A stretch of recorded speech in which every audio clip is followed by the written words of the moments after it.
नमस्कार. मनातल्या कथा चॅनलवर आपलं स्वागत आहे. पुनर्विवाह आणि तो भाग 1. शामराव एकटे पडले होते. बायको देवाघरी गेली होती. घर गोकुळासारखं होतं.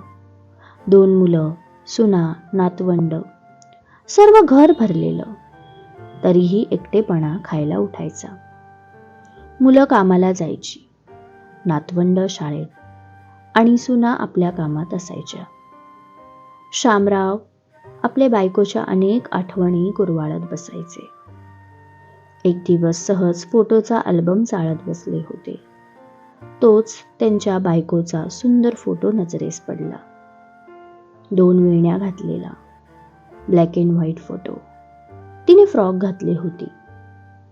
गळ्यापाशी छान झालरची डिझाईन. हाच फोटो होता. शामरावांनी त्या फोटोलाच पाहून शेवंताला पसंत केलं होतं. ती आली आयुष्यात आणि आयुष्य जणू परिपूर्ण झाले होते. शेवंता आली आणि तिने तिच्या गोड स्वभावाने सर्वांची मनं जिंकून घेतली. सासू जरा किचकिच करायची, पण तरीही तिच्या सहनशक्तीने त्यातही स्वतःला सिद्ध केलं. नंदा बाळांचं सुद्धा तिने साफ मनाने केलं. साक्षात अन्नपूर्णा होती. दारी आलेल्याला कधीच उपाशी नाही पाठवलं. गोरगरिबांना मदत करायची. शेजार धर्म सुद्धा आपुलकीने निभवायची. जादूच होती शेवंतामध्ये. ती शिकली नव्हती जास्त, पण तिने माणुसकीचं उच्च शिक्षण घेतलं होतं. सर्व रूपात सक्षम होती. मुलगी, बहीण, बायको, आई, आजी, शेवटपर्यंत घरच्यांचं करण्यात तिचं आयुष्य सरलं. एव्हाना हातातला फोटो अश्रूंनी भिजला होता. वाईट ह्याच गोष्टीचं त्यांना वाटलं. जसं शेवंताने त्यांची आवड निवड जपली, तसं त्यांनी नाही जपले.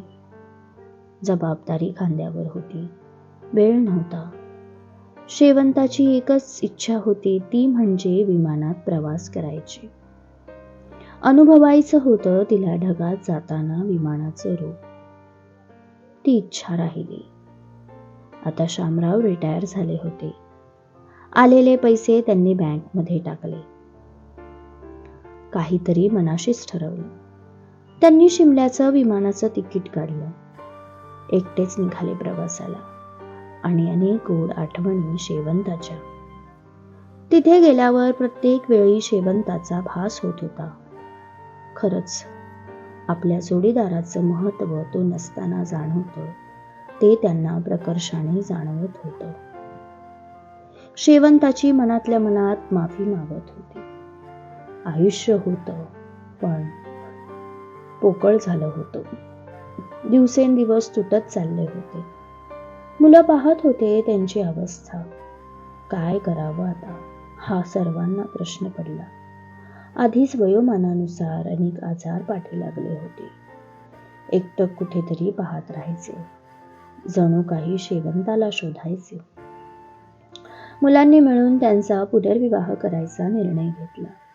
शामरावांना सांगितले तसे ते चिडले. तुमच्या आईची जागा कोणती दुसरी बाई नाही घेणार. तुम्हाला काय मी जड झालो आहे का? मी बघेल माझं काही करू नका, मी समर्थ आहे. मुलं समजावत होती. त्यांचा उद्देश तसा नव्हता, पण शामराव फार हळवे झाले होते.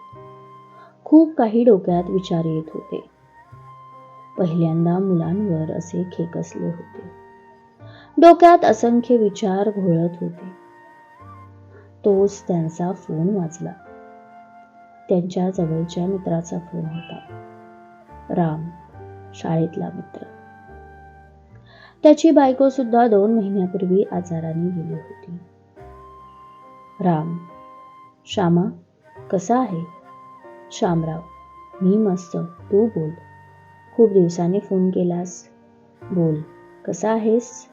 राम, मी बरा आहे श्याम. फोन ह्यासाठी केला की मी 4 दिवसांनी लग्न करतो. फक्त मोजकी माणसं बोलावली आहे. शामराव, खरं की काय? राम, हो रे बाबा, नव्हतो करणार, पण आता. राम क्षणभर थांबला. श्यामराव, आता काय? राम, श्याम, एकटेपणा खायला उठतो रे. आणि असं वाटतं आपलं खरंच कोणीतरी असावं. माझी बायको गेली आणि पोकळ झालं आयुष्य. मन मानतच नव्हतं दुसरं लग्न करायचं. पण असं वाटतं की असावा आपल्या हक्काचं माणूस. माझ्या बायकोच्या अनेक आठवणी आहेत. जगतोय, पण घर खायला उठतं रे श्यामा. असं वाटतं कुठेतरी पळून जावं. नको नको वाटायला लागलं. तेव्हा माझ्या मुलांनी पुढाकार घेतला. नको नको म्हणणारं मन एकाएकी तयार झालं. श्यामराव, बरं असू दे, चांगला निर्णय घेतलास. येईल मी लग्नाला. अभिनंदन मित्रा. राम, चल तू पण काळजी घे. ठेवतो फोन. रामचा फोन आला आणि श्यामराव विचार करू लागले. आपण सुद्धा करावे का लग्न? श्यामराव आता दिवस रात्र विचारात राहू लागले. काय करावं? एकीकडे आलेला एकटेपणा खात होता आणि दुसरीकडे पुनर्विवाह करण्यास मन सुद्धा मानत नव्हतं. रामचा फोन जणू श्यामरावांना संजीवनी देऊन गेला. खरं तर त्या विचारात राहू लागले. करू का लग्न? लोक काय म्हणतील? हेच विचार डोक्यात सतत घोळत राहायचे. खरं तर बायकोची आठवण यायची. किती जरी रडलं तरी काही ते पुन्हा येणार नाही हे मनाने मान्य केलं होतं. जेव्हा काही नव्हतं तेव्हा किती आधार दिला होता तिने. आणि आता सर्व आहे तर उपभोग घ्यायला नाही. आतल्या आत कुढत होते ते. जसे तिच्याशी मनमोकळपणाने बोलायचे तसं आता कोणाशी बोलू वाटत नव्हतं. पोरं आपापल्या संसारात आणि श्यामराव मात्र बायकोच्या विचारात असायचे. किती वेळा बोलायचे, अहो जरा आता वेळ देत जा मला. पण तेव्हा श्यामराव मात्र कामात व्यस्त. सर्वच निरर्थक वाटत होतं. एकटक नजर लावून कुठेतरी तंद्रीतच राहायचे. घरी कोणी नसलं की जोर जोरात रडायचे. तिचा आधार होता आयुष्याला. ती होती तेव्हा घरात चैतन्य होतं. ती गेली आणि श्यामराव जणू निष्प्राण झाले. सतत जुन्या आठवणी डोक्यात यायच्या आणि अश्रूंना वाट मोकळी करून द्यायच्या. मुलांशी बोलणं कमी केलं. मुलांनाही चिंता वाटत होती. पण मुलं काही बोलायला घाबरत होती. ते त्यांच्या मित्राच्या रामच्या लग्नाला गेले.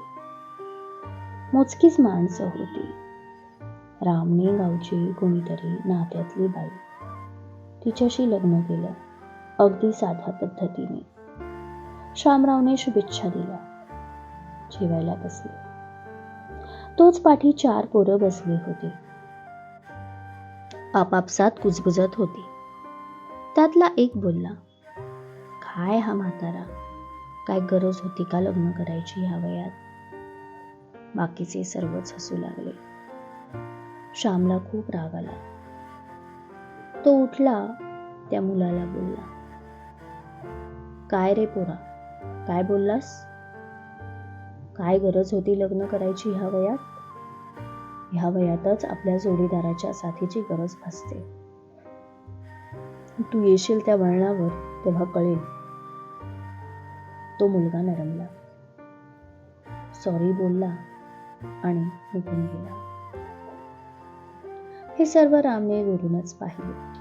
गालातल्या गालात हसला. त्याला श्यामरावांचं कौतुक वाटलं. श्यामराव रामला भेटायला गेला. गळाभेट केली. राम त्याला बोलला, श्यामा, तू पण कर लवकरात लवकर विचार दुसऱ्या लग्नाचा.